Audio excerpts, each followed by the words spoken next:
ఓం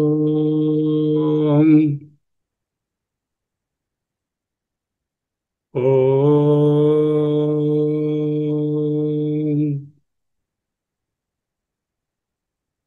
ఓం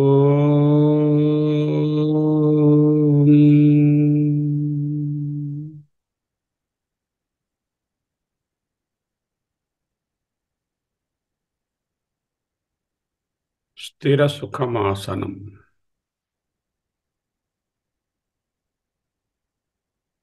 ఫ్రెష్గా శరీరాన్ని, కర్మేంద్రియాలను, జ్ఞానేంద్రియాలను, అంతఃకరణాలను చలనం లేకుండా ఉంచవలసిన అవసరం ఉన్నది. ఇదే సన్యాసం. విషయ సన్యాసము, వృత్తి సన్యాసము, ఇంద్రియ సన్యాసము, మనో సన్యాసము. సన్యాసమనగా విడచుట. దేనిని విడచుట? వాటి వాటి వ్యాపారములను విడచుట. దినమంతా అలా ఉన్నా లేకపోయినా ఉండాలి. ఈ కొద్దిసేపైనా సరే వాటిని విడిచి ఉండవలెను. నేహనానా అస్థికించిన అనే మకుటంలో ఉండే బ్రహ్మ ఏకమేవా అద్వయం బ్రహ్మ అహం బ్రహ్మాస్మి అనే విషయాన్ని చూస్తున్నాం. ఇందులో ఇప్పుడు మొదటిగా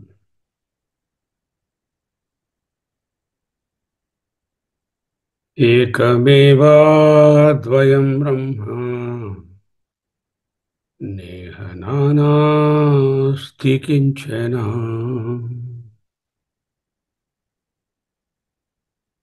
బ్రహ్మ ఏకం అద్వయం ఏవ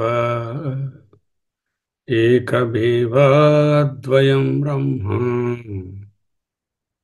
ఇహ నానా అస్తి న కించన.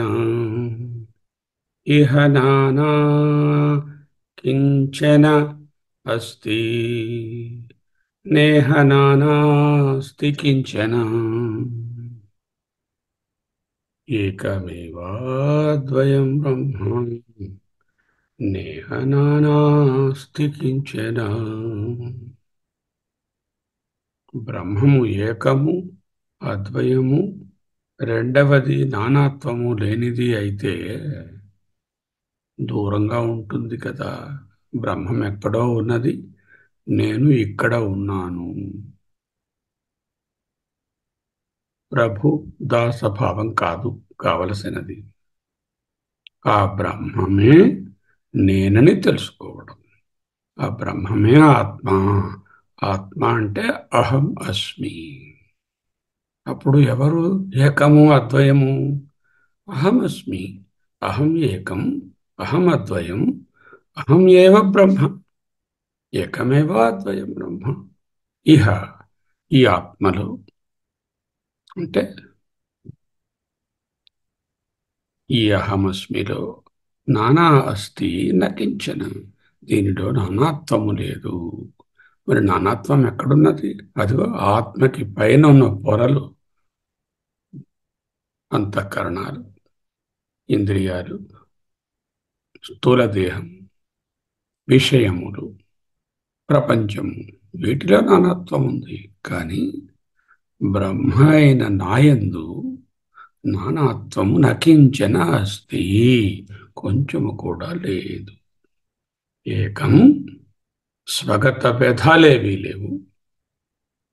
అంటే మనకున్నట్టు కాలు, చెయ్యి ఇలా తనలోనేమి భేదాలు లేవు. ఏవా అంటే సజాతీయ భేదాలు లేవు. అంటే ఇటువంటి ఆత్మ లేక బ్రహ్మ మరొకటి లేదు. అద్వయం అంటే బ్రహ్మ కంటే వేరే ఏ విధమైనటువంటి అధిష్టానము లేదు. విజాతీయ భేదాలు లేవు. అంటే సకల విభేదరహితము. సకల విభేదరహితం అంటే బ్రహ్మ, ఆత్మ కూడా అదే. అఖండము. ఆత్మ సకల విభేదరహితం. ఏకమేవాద్వయం బ్రహ్మ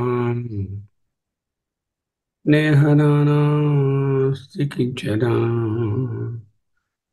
తద్బ్రహ్మ అహమస్మి.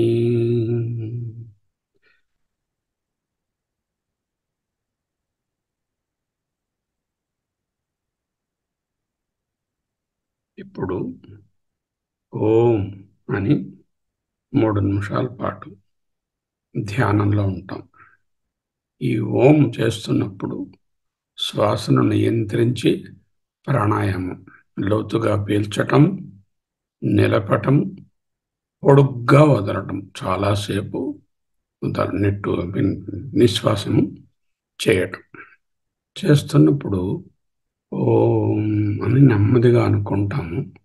ఆ మధ్య 2 ఓంస్కి మధ్యన సైలెన్స్ ఉంటుంది. ఆ సైలెన్సే బ్రహ్మము లేక అహమస్మి. ఓం ఓం ఓం ఓం ఓం అనకూడదు. ఓం ఓం ఓం.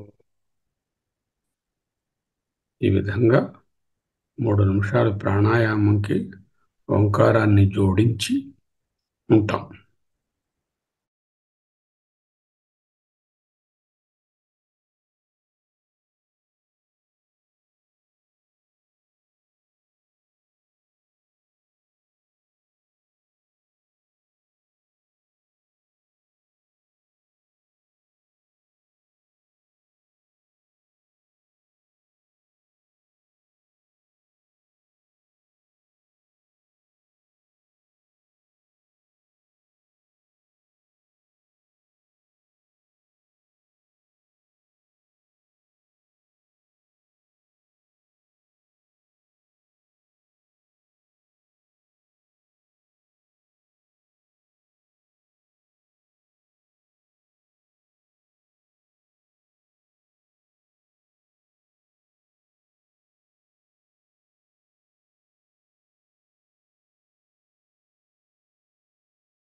ఓం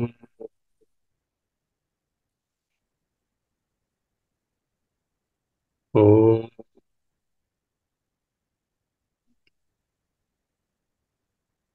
ఓ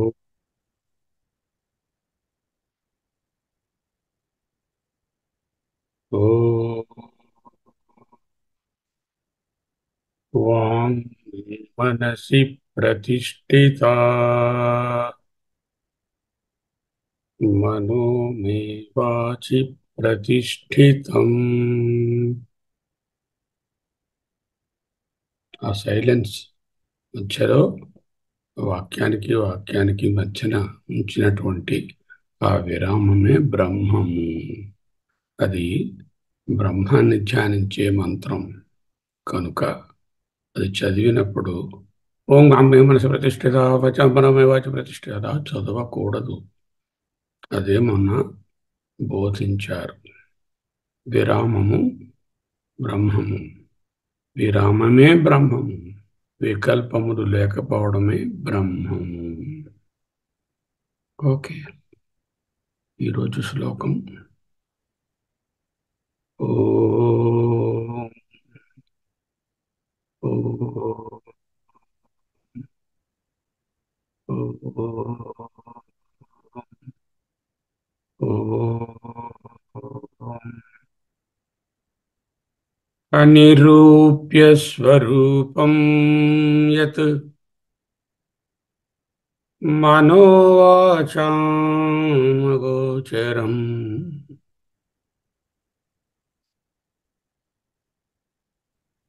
ఏకమేవాద్వయం బ్రహ్మ నేహ నానాస్తి కించన. అనిరూప్య స్వరూపం యత్ మనోవాచాం అగోచరం అనిరూప్య స్వరూపం యత్ మనోవాచాం అగోచరం ఏకమేవాద్వయం బ్రహ్మ నేహ నానాస్తి కించన. స్పష్టంగా ఉండాలి పదము పలికినప్పుడు. ఉచ్చారణ దోషాలు ఉండరాదు. యత్ ఏ కారణము వలన బ్రహ్మము ఆత్మ మనోవాచాం అగోచరం. మనో అంటే మనః, వాచాం అంటే మాట, మనసునకు మాటకు అగోచరం. ఏ కారణము వలననైతే బ్రహ్మము మనస్సుతోనూ మాటతోనూ తెలుసుకోలేము. చూడండి, ప్రపంచంలో ఉన్న సకల విషయాలను మనము బుద్ధివృత్తులుగా గ్రహించి వాక్కుతో చెప్పగలం. ఒకవేళ వస్తువు లేకపోయినా ఎదురుగా మనస్సుతో స్మృతిలోంచి చెప్పగలం. లేక స్మృతిలో మనలో మనమే మనస్సులో ఆలోచించి తెలుసుకోగలం. ఎందుకు?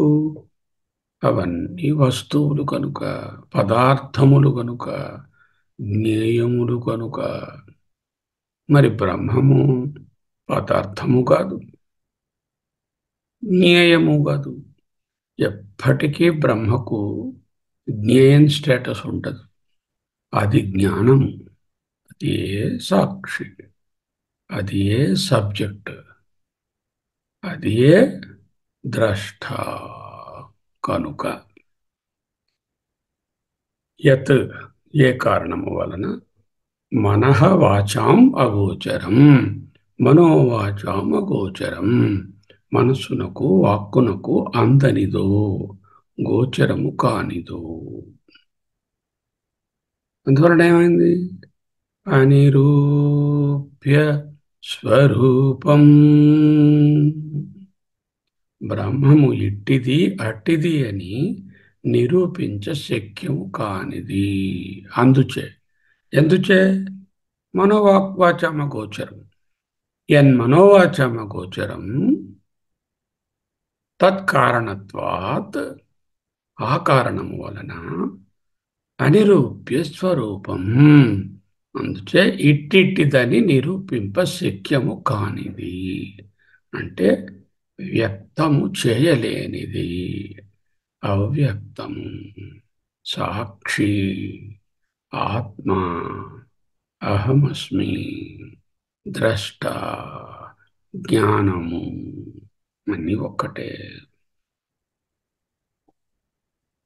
యన్మానోవాచామగోచరం, ఎత్తున్నప్పుడు తత్పదం రావాలి. తత్ అనిరూప్య స్వరూపం, ఏదైతే మనోవాచామ గోచరము అందువలన అది యస్మాత్ మనోవాచామ గోచరం, యత్ అంటే యస్మాత్, తస్మాత్ అనిరూప్య స్వరూపం. అది ఎవరది? నేనే. అహం బ్రహ్మాస్మి. అయం ఆత్మా బ్రహ్మ. ప్రజ్ఞానం, నాలోనున్న ఎరుక, ఇయం ప్రజ్ఞానం బ్రహ్మ. ఏకమేవాద్వయం బ్రహ్మ, నేహ నానాస్తి కించన. అనిరూప్య స్వరూపం యత్ మనోవాచామగోచరం, ఏకమేవాద్వయం బ్రహ్మ, నేహ నానాస్తి కించన.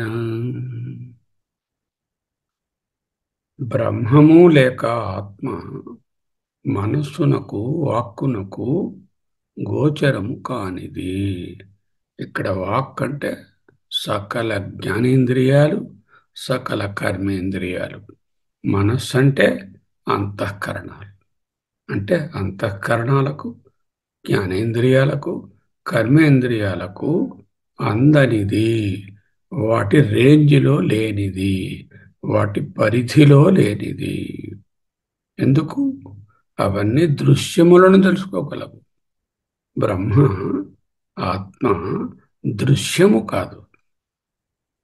దృశ్యమైతే నశ్యమవుతుంది. యదృశ్యతే తన్నశ్యతే. బ్రహ్మ దృశ్యము కాదు. కనుక మనస్సుకు, అంతరింద్రియాలకు, వాక్కునకు, సకల కర్మేంద్రియ జ్ఞానేంద్రియ సంఘాతానికి అగోచరం, గోచరము కానిది. అందువలన అనురూప్య స్వరూపం, ఇట్టిట్టిదని నిరూపింప శక్యము కానిది, వ్యక్తము చేయలేని స్వరూపము కలది, అవ్యక్తము. ఇట్టి బ్రహ్మ రెండవ వస్తువే లేని అద్వితీయ పరబ్రహ్మము. ఆ పరబ్రహ్మమునందు నానాత్వము ఒకించుకయు లేదు. సకల విభేదరహితము, అఖండము. అట్టి బ్రహ్మయే నేను.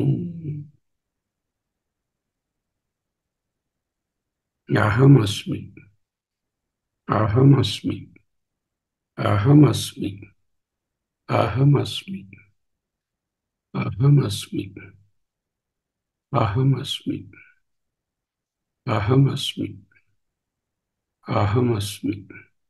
అహం బ్రహ్మాస్మి. అహం సాక్షి అహం, ద్రష్టా అహం, బ్రహ్మైవ ఏవ అహం. యద్బ్రహ్మ తత్త్వమసి. బ్రహ్మ యత్ తత్త్వమసి. ఒక్క 4 నిమిషాల పాటు చక్కగా deep breathing, breath holding, prolonged expiration చేసుకుంటూ, ఏ శబ్దమూ లేదు, ఓంకారములోని చివరి మాత్ర అయిన నిశ్శబ్దాన్ని పాటిస్తూ, ఆ బ్రహ్మయే నేను ఏకమేవ అద్వయం బ్రహ్మ తద్బ్రహ్మ అహమస్మి అని ధ్యానించండి. అలా ధ్యానంలో ఉండడం ఇంతసేపు 5 నిమిషాలు ఇప్పటి నుంచి.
అహమస్మి.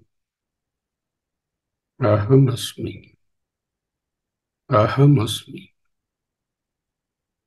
మనసైవానుద్రష్టవ్యం నేహ నానాస్తి కించన మృత్యుస్సమృత్యుమాప్నోతి యైహ నానేవ పశ్యతి. బృహదారణ్యకం.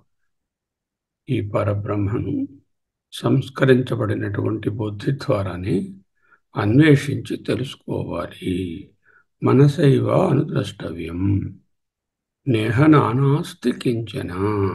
ఈ పరబ్రహ్మనందు నానాత్వము స్వల్పమైనను ఒకించుకొయైనను లేదు. ఒకవేళ ఎవరైనా ఈ పరబ్రహ్మమునందు లేక ఆత్మయందు నానాత్వాన్ని దర్శించినట్లయితే, కల్పించి చూచినట్లయితే అతడు మృత్యు పరంపరలో పడిపోతాడు. జనన మరణ చక్రము నుండి తప్పించుకోలేడు. మృత్యోః సమృత్యుం ఆప్నోతి యః ఇహ నానేవ పశ్యతి. నానాత్వమే మృత్యువు. మనసైవేదమాప్తవ్యం నేహ నానాస్తి కించన మృత్యోస్సమృత్యుం గచ్చతి యైహ నానేవ పశ్యతి. కఠోపనిషత్తు. మనసైవేద వేదం మనసైవ ఇదం ఆప్తవ్యం మనసైవ ఇదం అనుద్రష్టవ్యం. అక్కడ ఇదం ఆప్తవ్యం నేహ నానాస్తి కించన. సంస్కరించబడిన మనస్సుతోనే అన్వేషించి ఆత్మను తెలియాలి, సాధించుకోవాలి. బ్రహ్మమునందు నానాత్వము స్వల్పమైనను ఉండదు. ఒకవేళ పరబ్రహ్మమునందు నానాత్వాన్ని కల్పించి చూచినచో అతడు మృత్యు పరంపరలో తిరుగుతూ ఉంటాడు. జనన మరణ చక్రము నుండి తప్పించుకోలేడు. మృత్యోః సమృత్యుం గచ్చతి యైహ నానేవ పశ్యతి. నానాత్వమే, ప్లురాలిటీయే, విభిన్న భావమే మృత్యువు. యదేవేహ తదముత్ర యదముత్ర తదన్విహ యత్ ఏవ ఇహ తత్ అముత్ర యత్ అముత్ర తత్ ఇహ. యదేవేహ తదముత్ర యదముత్ర తదన్విహ మృత్యోః సమృత్యుమాప్నోతి యైహ నానేవ పశ్యతి. ఈ లోకంలో ఏది ఉందో పరలోకంలో కూడా అదే ఉంది. యదేవేహ తదముత్ర. ఏది పరలోకంలో ఉందని అనుకుని దూరంగా చూస్తున్నాము, ఆ బ్రహ్మమే ఆత్మ అయి ఇచటనున్నది. యదముత్ర తదన్విహ. అసలు ఉన్నది ఒక్కటే. ఇహము పరము అనేది మనం కల్పించుకున్న విభాగమే. ఇన్ని వేరువేరుగా లేవు. ఒకవేళ ఎవరైనా పరబ్రహ్మమునందు నానాత్వాన్ని దర్శించి కల్పించి చూసినచో, ఇంకా చూస్తామా? ఇంత చెప్పిన తర్వాత కూడా చూడకూడదు. చూస్తే అతడు లేక ఆమె మృత్యు పరంపరలోనే పడిపోతారు. జనన మరణ చక్రము నుండి వైదొలగలేరు. మృత్యో సమృత్యుమాప్నోతి యైహ నానేవ పశ్యతి. ఏకమేవాద్వయం బ్రహ్మ నేహ నానాస్తి కించన నానాస్తి న కించన. విశ్రాంతిగా కూర్చోండి. చక్కగా కనులను నెమ్మదిగా తెరవండి. అహమస్మి. అహమస్మి. అహమస్మి. అహమస్మి. స్వస్తి.